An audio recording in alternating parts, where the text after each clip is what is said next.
Evangelho de João, capítulo 7. Acredito que essa declaração de Jesus seja conhecida.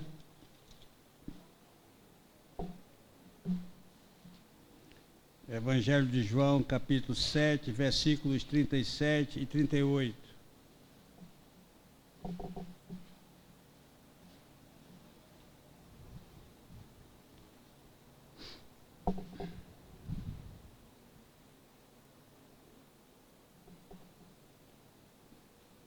Para nós, essa declaração de Jesus talvez não gere um impacto tão grande como gerou para aqueles que estavam ouvindo pela primeira vez.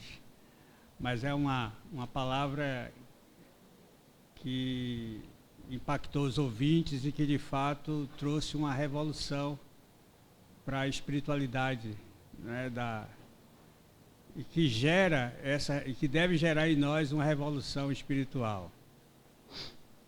Só os versículos 37 e 38. No último dia, o grande dia da festa, levantou-se Jesus e exclamou: se alguém tem sede, venha a mim e beba.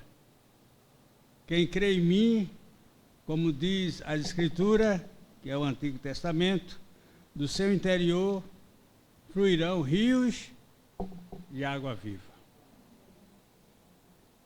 Jesus está aqui fazendo declaração numa festa. Os judeus tinham 3 festas importantes. Tinham várias festas, mas uma delas que tinha grande importância é a festa dos tabernáculos, festa da colheita. E era uma festa que movia os judeus de tudo que era lugar. Eles saíam, onde eles estivessem. Tipo esses os muçulmanos fazem, essa peregrinação a Meca, né?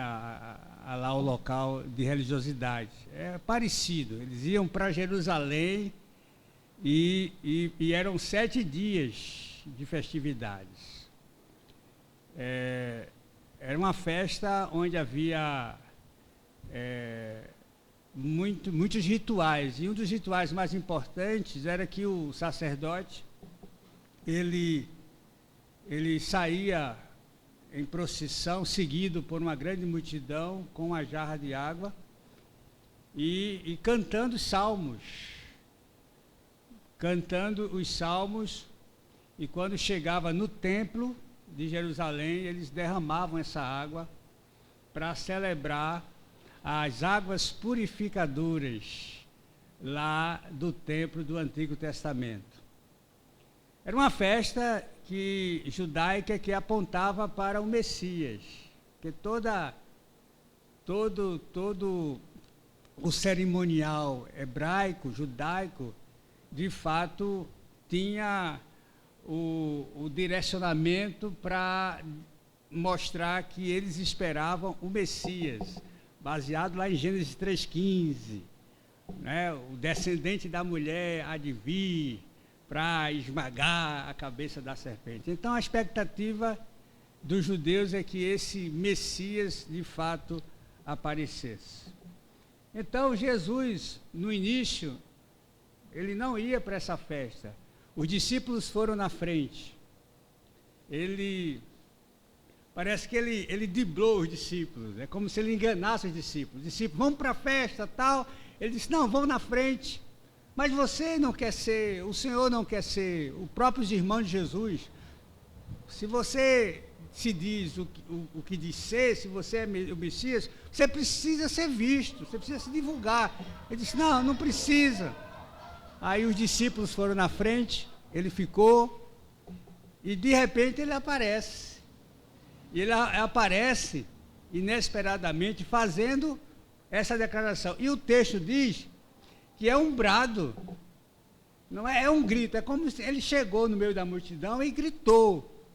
E deu um brado para que, de fato, todos aqueles que estivessem ali ouvissem aquela afirmação. Então, é uma palavra, é uma declaração, de fato, extremamente importante, que traz implicações para quem ouve, para quem assimila. E eu gostaria que nós pensássemos nas implicações desse brado de Jesus, dessa afirmação de Jesus. Ele não leva em questão o que poderia acontecer com ele, ele de fato mostra o que dizia ser. Ele era o Messias e ele diz aqui qual é a missão e o que de fato ele era, não só para os judeus, mas para o mundo. Então eu gostaria que nós pensássemos nesse momento de ceia, de adoração ao Senhor, em dois aspectos dessa declaração. O primeiro aspecto é a revelação de Jesus. Jesus disse o quê? A água da vida. Ele no capítulo 6, ele vai dizer, ele chega a dizer que ele faz uma revelação também interessante. Ele diz que ele era o pão da vida, no capítulo 6. Eu sou o pão da vida. Para fazer justamente a comparação do maná, porque os judeus achavam Moisés o grande profeta. Mas ele estava ali para dizer, olha, aqui é maior do que Moisés. Aqui é maior do que os profetas do Antigo Testamento. Então, se os judeus se gabavam de ter recebido por cerca de 40 anos o maná dos céus, ele diz assim, eu sou o verdadeiro maná de Deus enviado para vocês. E agora, ele usa uma outra metáfora. Ele sai do sólido, né, do alimento, do sólido, e vai fazer referência ao líquido, a uma substância líquida extremamente importante para o nosso corpo físico. Ele vai dizer que ele é a água da vida. E quando os seus ouvintes puderam, quando aqueles que estavam ao seu redor puderam ouvir isso de Jesus, eles sabiam muito bem, porque sabiam o significado do tabernáculo. Então, certamente, veio na mente dele o texto lá de Ezequiel 47. Porque o profeta Ezequiel profetizou justamente sobre essa vinda messiânica. Quando ele teve a visão, ele diz assim, olha, tem um templo, um ambiente físico como este, e diz que começou a brotar água debaixo desse templo. E a água, e o nível da água foi aumentando, pegou o tornozelo, o joelho, foi aumentando. E encheu todo o templo, ao ponto dele precisar nadar. E o nível da água não baixava, aumentava a cada dia. E aí essa água não pôde ficar retida no templo. Essa água, ela se espalhou. Essa água começou a sair do templo. Ela começou a alcançar as partes exteriores do templo. Começou a alcançar o deserto. Ela chegou até o Mar Morto. Ou seja, esta água, ela pôde levar vida, porque água é vida, aos lugares mais desertos lá da Palestina. E não só isso, alcançou o Mar Morto, que é um lugar de morte. O Mar Morto que não há possibilidade de vida aquática, que não o sal, o nível de salina é muito forte, porque ela só recebe água e não deságua, então não há vida. E essa água alcançou o Mar Morto ao ponto de levar vida a este mar. O mar que era morto passou a ser um mar vivo. Está lá em Ezequiel 47. Aí, no meio da festa, ele diz: epa, eu sou esse templo. Epa, eu sou essa água. Então, as pessoas ficaram impactadas com esta afirmação de Jesus. E ele diz: eu não sou simplesmente uma água, eu sou a água da vida. É uma água que está além do corpo humano. É uma água que não tem pretensões de afetar o corpo humano de forma direta. Essa água é uma água que tem a pretensão de alcançar a alma, de alcançar o nosso mundo interior. É uma água que não se define pela fórmula dela, H2O. É uma água para a essência do nosso ser, da nossa existência. É a água para a nossa alma. Então ele diz: eu sou a água. Uma água que vai proporcionar sentido para a vida. Não é qualquer água. Não é a água que vai matar a sua sede física. É uma alma que vai dar sentido para a sua vida. Então ele diz: eu sou a água para quem deseja segurança. Eu sou a água para quem deseja paz. Eu sou a água para quem deseja perdão. Eu sou a água para quem deseja a eternidade. Eu sou a água para quem quer se saciar de Deus. Fora de mim não há sentido para a vida. Fora de Jesus só há sequidão. Fora de Jesus não há como nos saciar. Foi o que ele falou para a mulher samaritana, que é outro texto conhecido. Quando ele conversa com a mulher samaritana, ao meio-dia ela estava lá buscando água, que era um costume, era cultural, as mulheres buscarem água no poço. E ela estava lá, e Jesus certamente esperando ela, que nada acontece por acaso nas questões com Deus.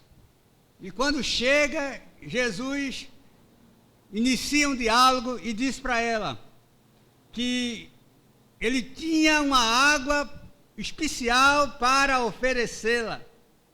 E aí ela mostra desejosa dessa água. Me dá essa água que eu não quero voltar aqui. Mas Jesus estava falando uma água que vai além dessa água que nós estamos costumando beber todos os dias. Aí ele vai dizer para ela: todo que beber desta água tornará a ter sede. Mas aquele que beber da água que eu lhe der, nunca terá sede. Pelo contrário, a água que eu lhe der se fará nele, na alma, uma fonte de água que jorre para a vida eterna. Ou seja, a água que é água viva é uma água que nos liberta. É uma água que não gera em nós dependência. A água para o corpo, nós sempre vamos precisar dela, estaremos recorrendo a ela todos os dias. Mas a água que Jesus nos oferece, enquanto ser, enquanto pessoa para nós, é uma água que nos liberta dos condicionamentos desta existência.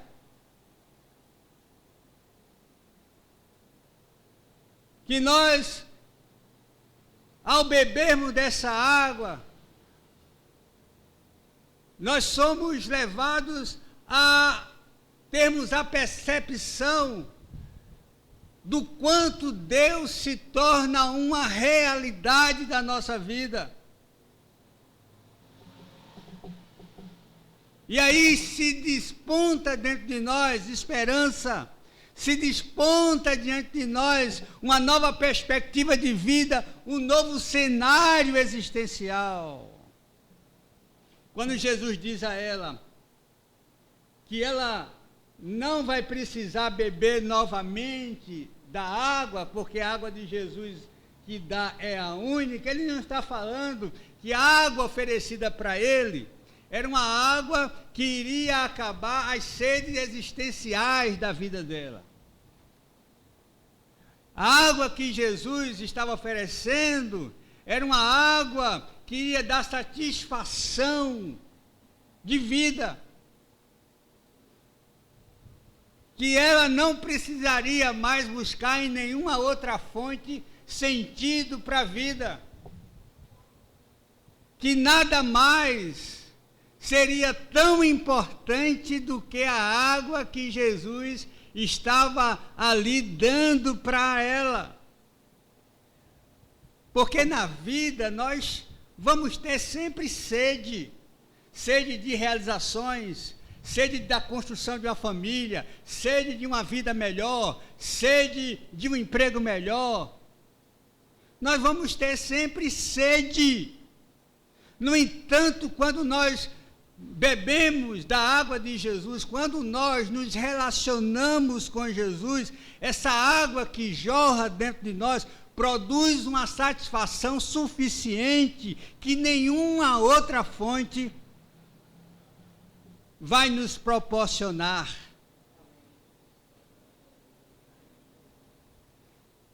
Pois quando sentirmos falta de alguma coisa, quando sentirmos sede de alguma coisa, poderemos declarar que o Senhor é o meu pastor e nada nos tem faltado.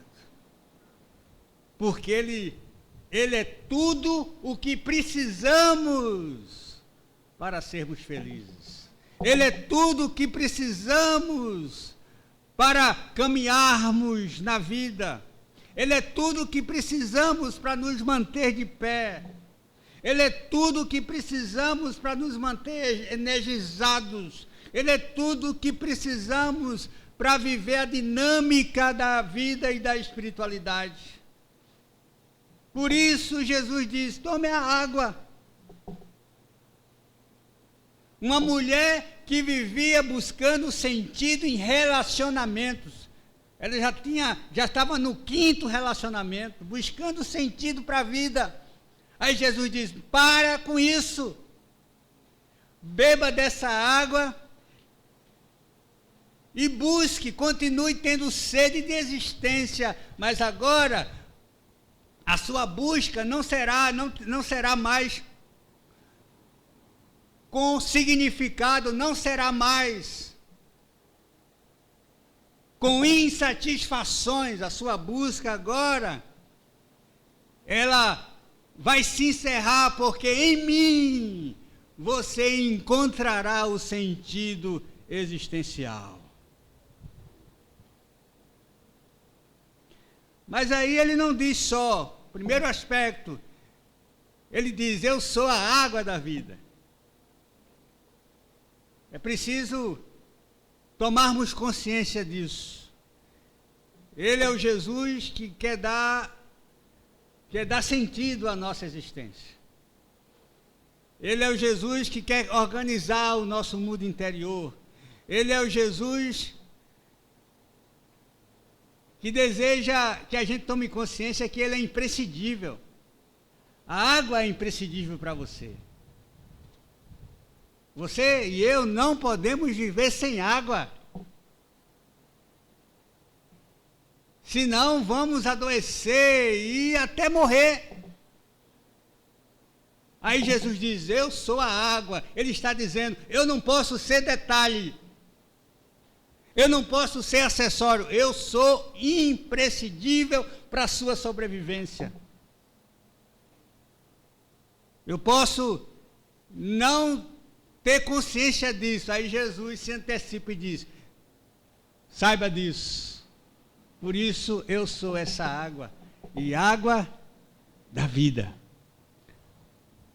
Mas aí ele vai dizer que essa água também é acessível a mim e você. Quando ele vai dizer no versículo 37 ainda, se alguém tem sede,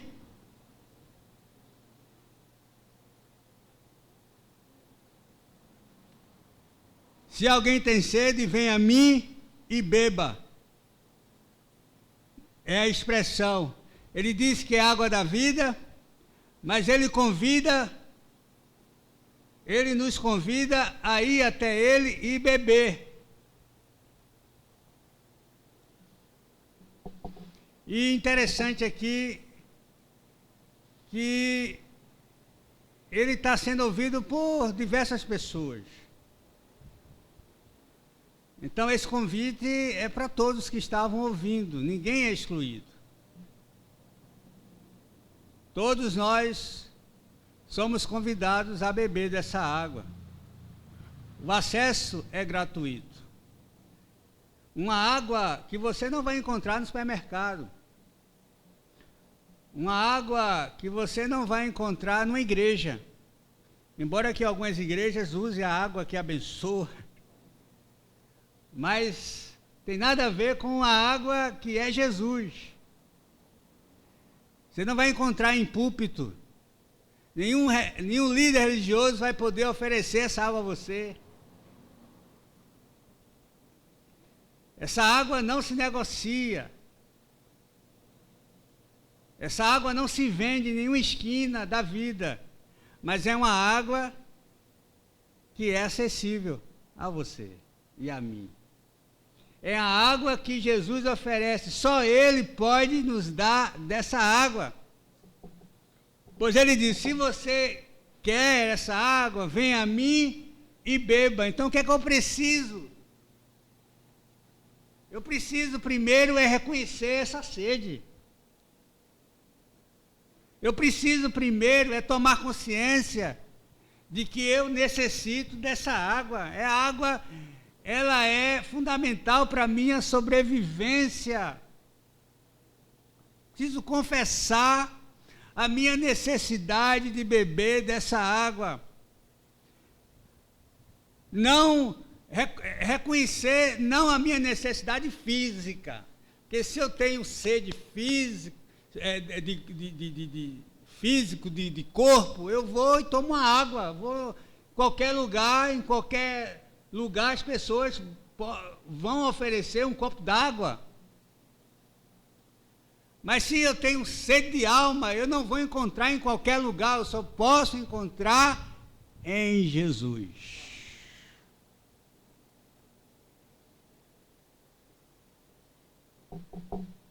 Mas é preciso que eu reconheça. Mas, infelizmente, as nossas posturas é de não reconhecimento. Falta-nos essa atitude de beber dessa água, de fazer com a mulher samaritana, dai-me de beber dessa água. Eu quero essa água. Que vai muito além de irmos à igreja. Que vai muito além de nos identificarmos como religiosos, como evangélicos. Beber da água é uma atitude de relacionamento com Jesus. É o que fez a mulher samaritana, quando ela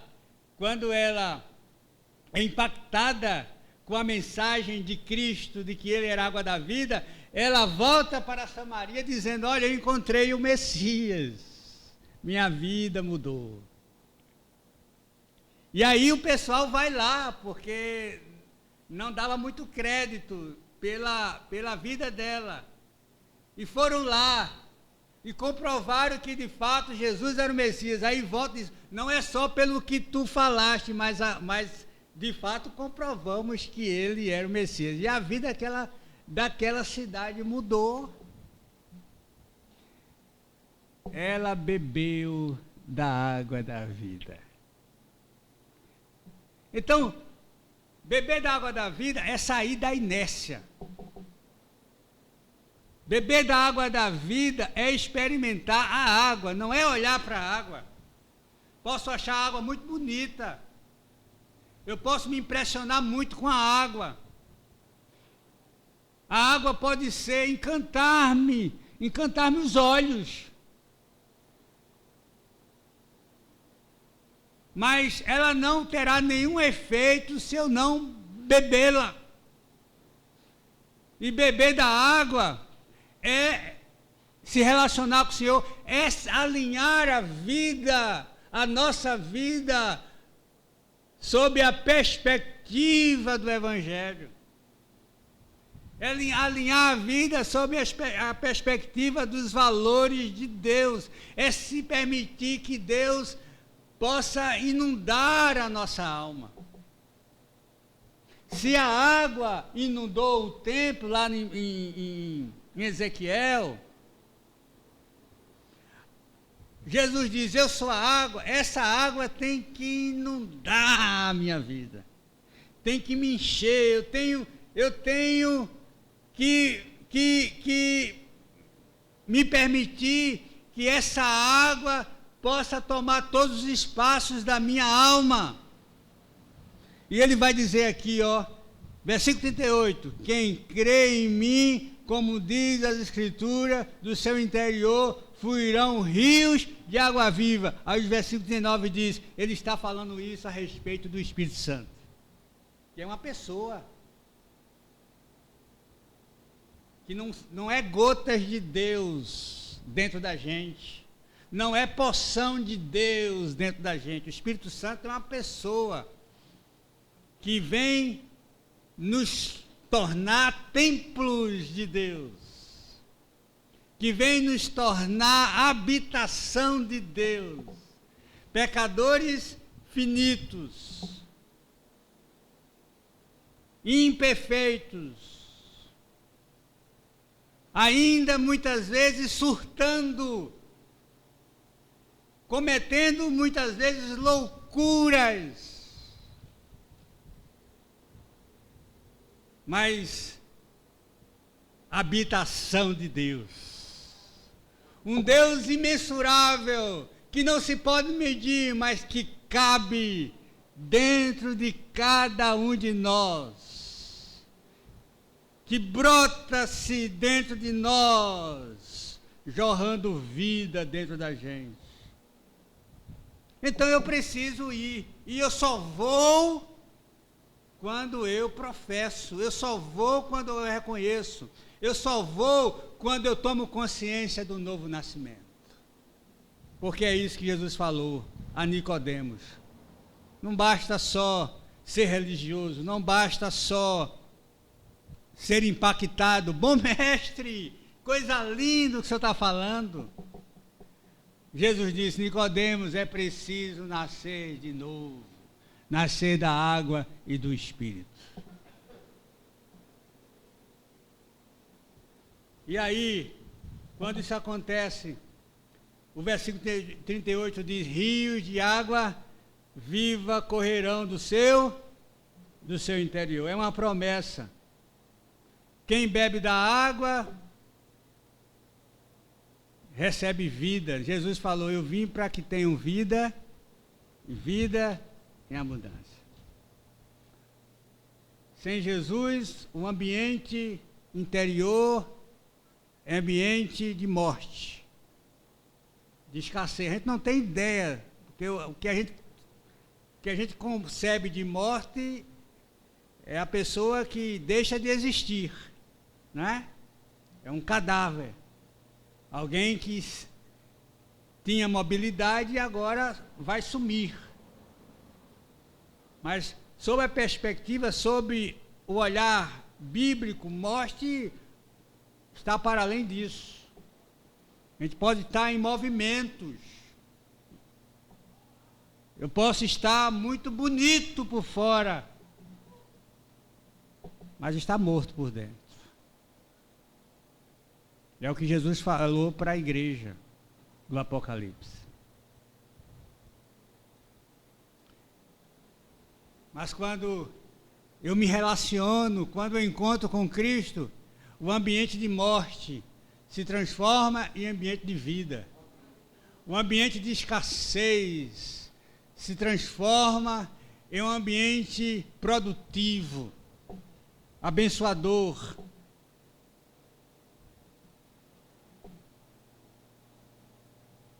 Na verdade, a presença de Cristo nos transforma num reservatório de bênçãos. É o que Jesus vai dizer, é o que Paulo vai escrever aos Efésios, que em Cristo nós somos abençoados em todas as regiões celestiais. Porque a presença de Cristo me dá vida, a presença de Cristo me abençoa. E abençoa e gera vida para quem está ao meu redor. Gera vida aonde eu vou. Gera bênção aonde eu vou.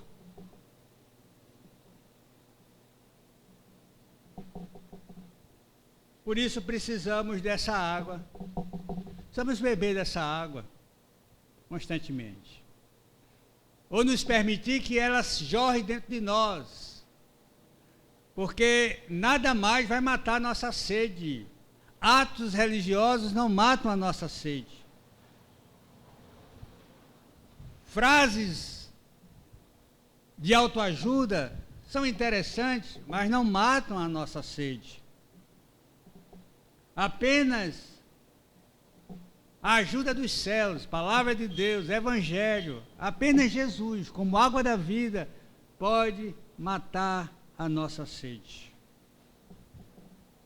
Pode saciar a nossa vida, pode mudar as nossas posturas, pode nos possibilitar fazer uma gestão melhor da nossa vida. Uma gestão mais dinâmica, uma gestão mais saudável, uma gestão mais santa da nossa espiritualidade.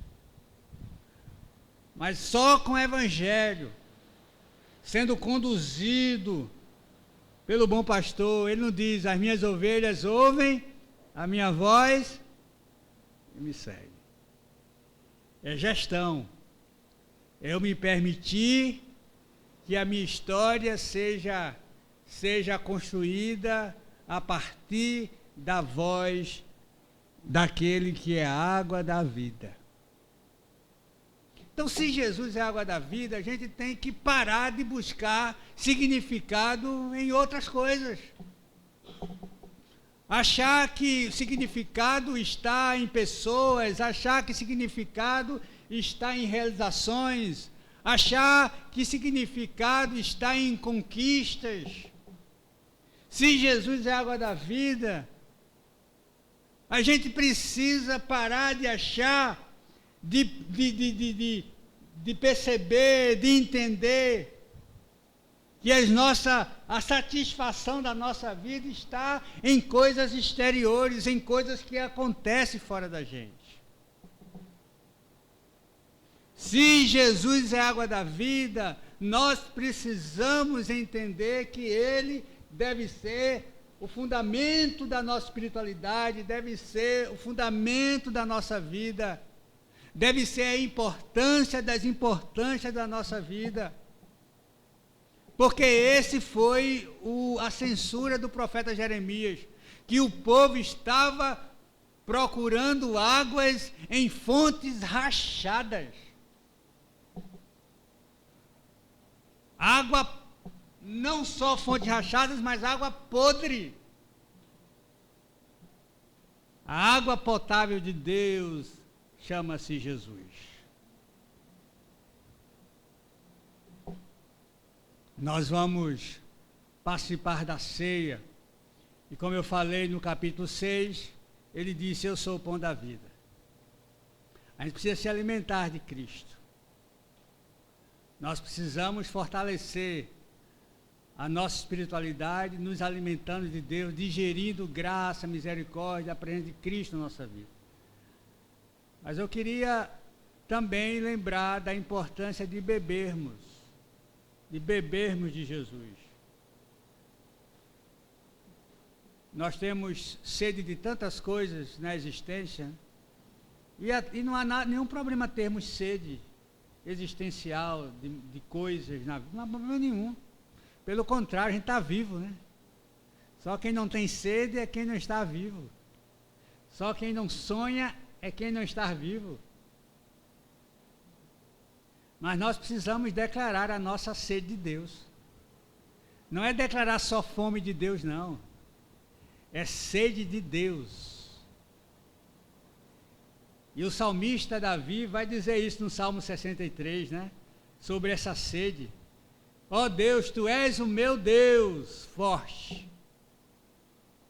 Eu te busco ansiosamente. A minha alma tem sede de Ti. Meu corpo Te almeja. Numa terra árida, exausta, sem água. Quantos, não sei se,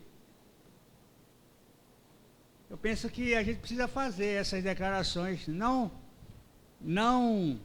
literalmente como Davi, mas a gente precisa demonstrar isso com a nossa fé, com a nossa relação com o Senhor. Dizer que Ele é a nossa água. Nos permitir que a presença deles possa brotar em nós uma fonte, que venha, essa água venha escorrer dentro de nós, venha nos inundar dentro de nós, e fazer com os nossos desertos, porque a gente tem desertos, não sei se você percebe, mas a gente tem desertos espirituais. Que essa água chegue a esses desertos e possa mudar esse cenário de exaustão, de seca, e transforme a gente, que nos torne mais empolgados com Deus, que nos torne mais animados com o Evangelho, que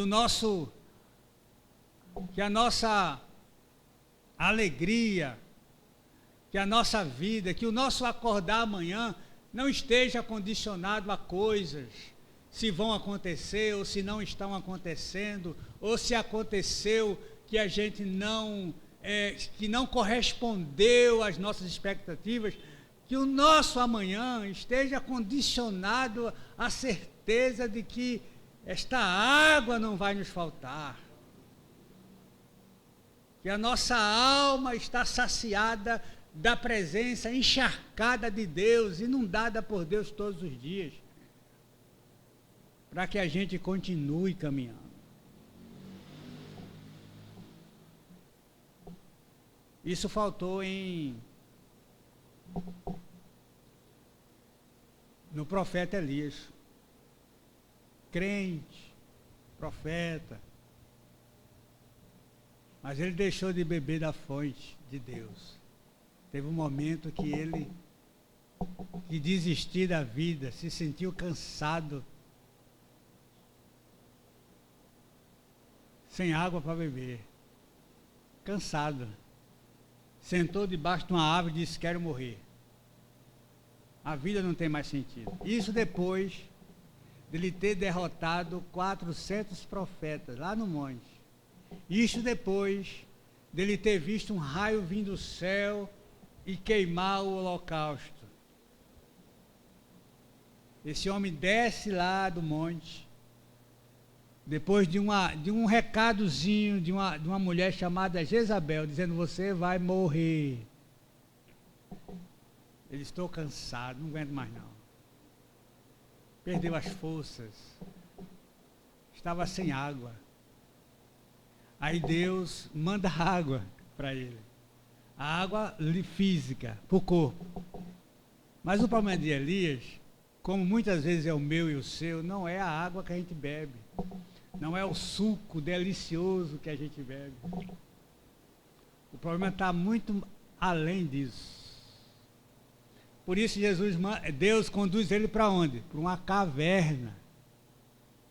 Porque Deus precisava tratar o problema da insatisfação da alma. Ele estava cansado demais. exausto, precisava beber de Deus. E aí ele ganha percepção num redemoinho, num vento, num redemoinho não, perdão, numa brisa, ele toma consciência, epa, não estou sozinho. E Deus disse, não está mesmo não.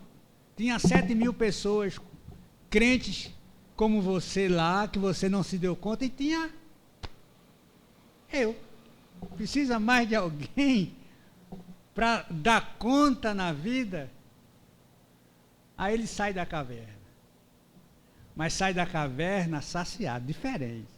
Por isso a gente precisa sair da caverna, porque a gente esconde na caverna com sede. Mas quando a gente bebe de Deus, a gente sai da caverna. Sai para a vida. A gente sai para a vida. Porque estamos vitaminados e fortalecidos pelo Senhor. Que seja assim hoje. Que essa presença de Cristo não só nos alimente, mas sacie as nossas sedes. As nossas sedes. Principalmente a nossa sede de Deus. Eu vos convido a orarmos. Senhor, é com alegria e mais uma vez estamos diante de Ti e rogamos que a Tua palavra possa nortear a nossa caminhada. Tu sabes as nossas sedes, os nossos desertos, Tu sabes a nossa exaustão e como precisamos beber do Senhor. Que esse beber da água da vida se traduza numa vida de relacionamento sério com o Senhor, se traduza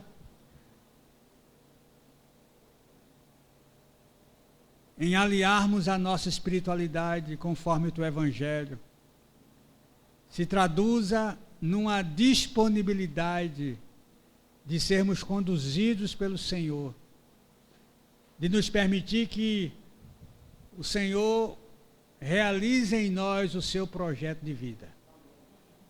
Então, que sobre nós seja a Tua bênção e que jorre permanentemente a água da vida dentro de nós, para vivermos saciados de Ti. Em nome de Jesus. Amém. Quero convidar